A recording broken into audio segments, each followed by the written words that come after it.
तो आज जहाँ पे मैं बैठा हूँ, आप लोग को अंदाज़ा लग रहा होगा कि मैं उत्तराखंड के किसी जो है माँ गंगा के टापू पे बैठा हूँ और टापू पे बैठ के रिपोर्टिंग कर रहा हूँ। लेकिन ये टापू नहीं है माँ गंगा का, ना ही ये यमुना जी का है। ये दिल्ली में जो यमुना जी हैं, यमुना जी के अंदर बने कूड़ों का टापू है। और जगह जगह पे आप देख सकते हैं कूड़ों का टापू बना हुआ है। जिस तरीके से पत्थर बनता है उस तरीके से ये कूड़ों का अंबार है यहाँ पर। और यमुना जी के अस्तित्व को खतरा डालने में ये इनका योगदान सबसे बड़ा है। आप देख सकते हैं सीधी तस्वीर में।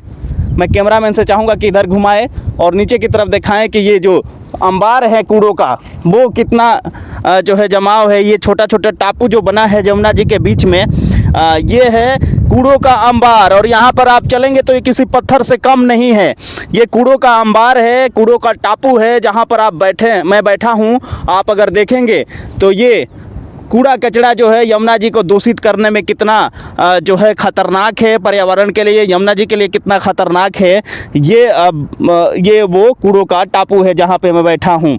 और यही जो कूड़ा कचरा है यमुना जी के जो आधा भाग है यहाँ का, वो कूड़ा के वजह से कब्जा हो चुका है, कूड़े का कब्जा हो चुका है इस पर। और लगातार ये अस्तित्व को ख़तरा में डाल रहा है यमुना जी का। और ये कूड़ा जो है ये नालियों के माध्यम से जो है आता है, बहाव के माध्यम से आता है और यहाँ पर इकट्ठा होता है। और इकट्ठा होने के बाद ये छोटा छोटा टापू के रूप में ये धारण कर लेता है। आप देखिए सीधी तस्वीर में यमुना जी के बीचों बीच में ये कूड़ों का भी जो टापू है वो कितना जो है बड़ा भी होता जा रहा है। जैसे पत्थरों का टापू बड़ा होता है, वैसे ही इस कूड़े का टापू बड़ा हो रहा है। और ये अंदर तक भी जा रहा है। जहाँ तक कूड़ा ज़्यादा इकट्ठा हो जाता है मलबा, वो एक टापू की तरह बन जाता है। और टापू की तरह बनने के बाद वहाँ पे जो दूसरा छोटा छोटा मलबा आता है, कूड़ा आता है, वो वहाँ पर कनेक्ट होके वो टापू बड़ा टापू की तरह धारण कर लेता है।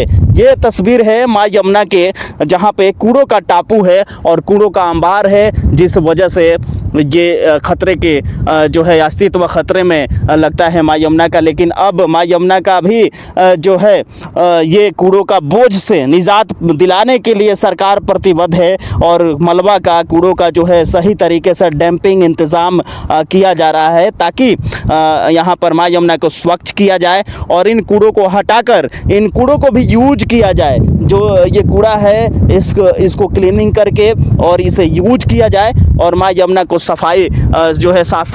ये जो कूड़ा है, ये कूड़ा माँ यमुना के लिए बहुत ही ख़तरनाक है और इसी कूड़े को डंपिंग करने के सरकार काम कर रही है। और ये अब जो बीचों बीच है माँ यमुना के, अब ये कूड़ा निश्चित तौर पर बीजेपी सरकार आने के बाद ये साफ़ हो जाएगा और साफ़ हो भी रहा है।